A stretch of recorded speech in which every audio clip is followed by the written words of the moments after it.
Yo, what is up? Thanks for tuning in and listening in. So if you're watching this, or listening in, comment below, give me a hashtag, something or other, so that I know you're paying attention. I titled this Small Hinges Move Big Doors, okay?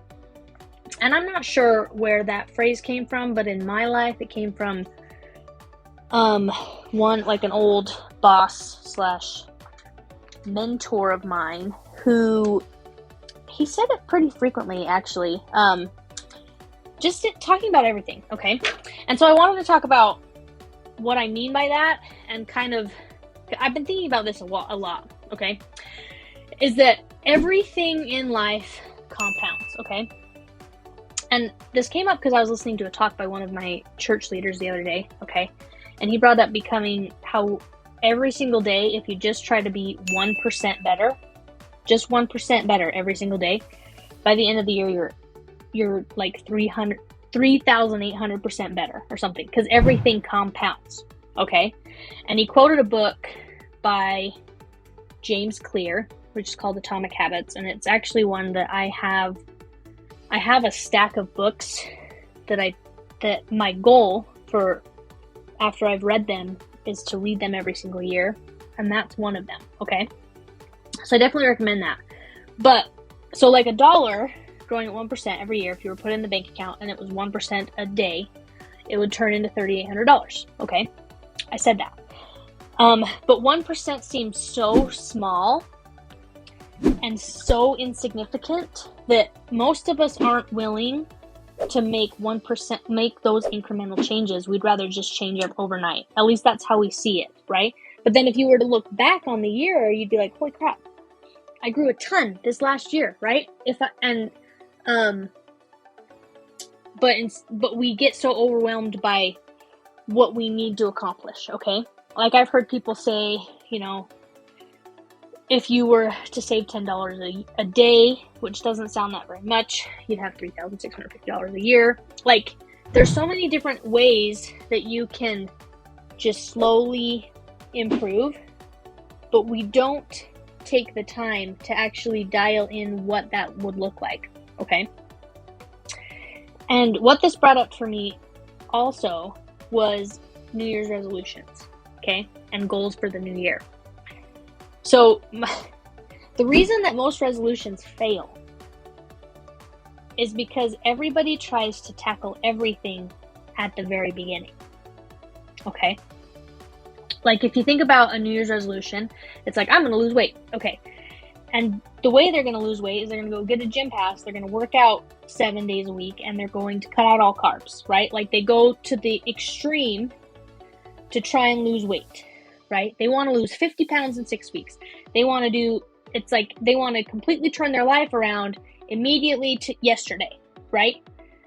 But if all we did was like, okay, this week I'm going to work out for 20 minutes every morning, and I'm just going to walk, right? Especially if you're starting from ground zero. If you've never worked out before and then all of a sudden you're just going to go to the gym every day, that's not going to happen. But if you set the goal to just walk for 20 minutes in the morning, you could probably do that. That probably would be realistic. Or better yet, if you said, I'm going to walk 3 times a week, you could probably accomplish that, right?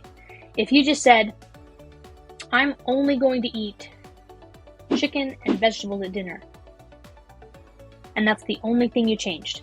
Or I'm going to have a healthy breakfast every day, and that's the only thing you changed. Watch your life change if you just make those little, and then once you get that down, you're like, all right, now I'm going to have a healthy lunch. Got it. Okay, now I'm going to add in weightlifting. Like, what if there were just incremental changes, and then by the end of the year, you're working out every day, you're eating healthy most meals, and you've accomplished this huge feat, right? But you started so small, okay? And that's all it takes. But for some reason, we're so focused on getting everything done yesterday that we don't just make little improvements, okay? What's cool is if you do make little improvements, then the likelihood of you actually sticking with it is way better, right? So in Atomic Habits, and then there's another book that I read that I read frequently, it's called The Slight Edge. they both kind of talk about the same thing, how little teeny things add up to the big thing. Okay? In The Slight Edge, he talks about how things get easier and easier and things exponentially grow. Okay? Like this, all right? When I was in school, I was told in an exercise physiology class that when you start an exercise program, it only takes 1 week for your brain, like for you to feel mentally stronger. Okay? So like, because our brain's just like, oh, this is what we're doing now. Okay? But it takes 6 weeks for you to actually physically notice a difference. Like notice a difference in the mirror. All right? What's crazy about that though, is it only takes 1 week to lose everything that you did in the 6 weeks. Okay? But it compounds. So if you were to work out for 12 weeks, it would take 2 weeks for you to lose it. 18 weeks, 3 weeks. And on and on and on. Okay. So this was one time when I got my first personal training job. I had this boss. And he was like shredded. Okay? Like you could tell he had worked out for a long, long time. And he had weightlifted and done all this stuff. But what was crazy about it was he actually hadn't worked out for 6 months because he had injured his back. Okay? Like he couldn't, I'm sure he exercised, but he didn't exercise like he used to. Okay? But what's cool is his body didn't lose what he had gained because he had done it for years.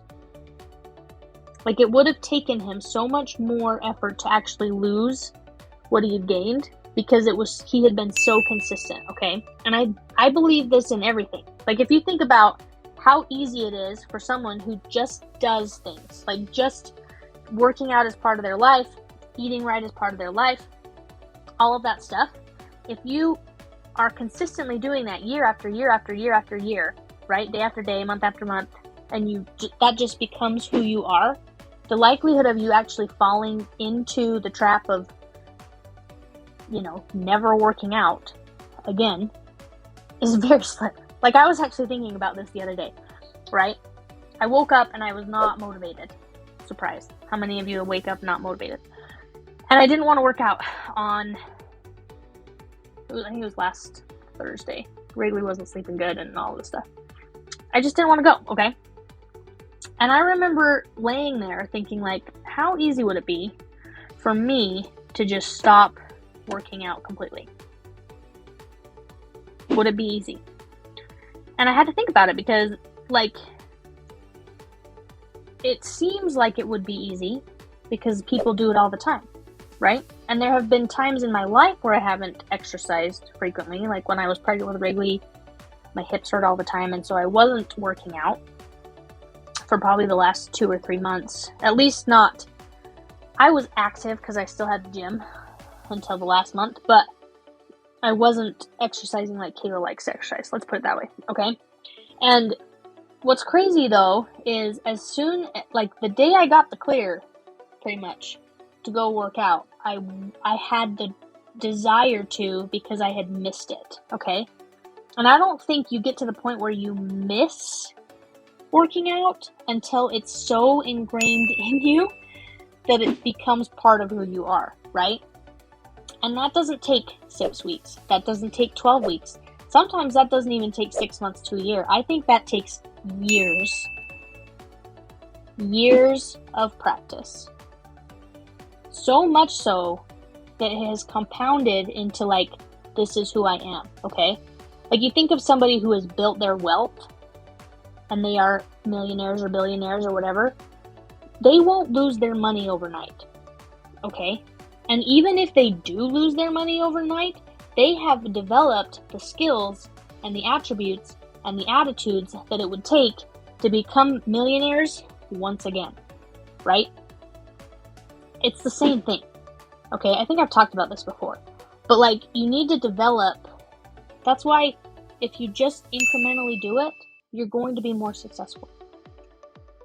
Instead of just trying to like, I'm going to lose 30 pounds in 6 weeks, because you'll go right back, right? Just like if you win the lottery tomorrow, you'll probably lose the money, right? Anyway, hopefully this made sense. So, long story short, when you're setting your New Year's resolutions, small hinges move big doors, okay? Do not try to do some crash stupid diet in order to make up for the last 10 years of your life. Okay? Because it's not going to be effective. Instead, if you actually just took the time to be like, well, it took me 15 years to gain these 35 pounds or these 50 pounds or whatever, what if you planned on it taking 15 years? It probably won't, because your body is pretty adaptive, and, you know, if you challenge it, it doesn't want to be overweight, right? But, like, what if we thought of it that way? You probably wouldn't gain the weight in the first place, right? But if you did think of that way from the beginning. But I'm just saying, like, you have to change who you are at the core level, and you have to do the little teeny things that will basically gain interest over time so that you become this new person, okay? And so when you set the goals for the new year and you want to lose 50 pounds, how are you going to do that incrementally? Because if you're not working out at all and you're not eating healthy at all and you have no idea how many calories you're eating and all of that stuff, the likelihood of you tracking all of your calories and working out 7 days a week and eliminating carbs and sugars are like zilch. It's not going to happen. I'm sorry. Okay. You might as well just say, well, I failed, because you're going to fail. But if you say, well, what are incrementally, like, what if you just improve quarterly? For quarter one, from January to March, I'm just going to walk every day for 20 minutes and I'm going to eat 3 servings of vegetables. Does that sound hard? No. Simple, right? And then Q2, add in something else. And Q3, Q4. Like, what if you did it that way? Wouldn't that be way more effective? Yes, it would be more effective. And you would just slowly become that person. Anyway, remember that small hinges move big doors. You don't get to change yesterday. You get to change slowly, just like you slowly got to where you are. Okay? Have a good day. Hopefully this made sense, and I will catch you all later.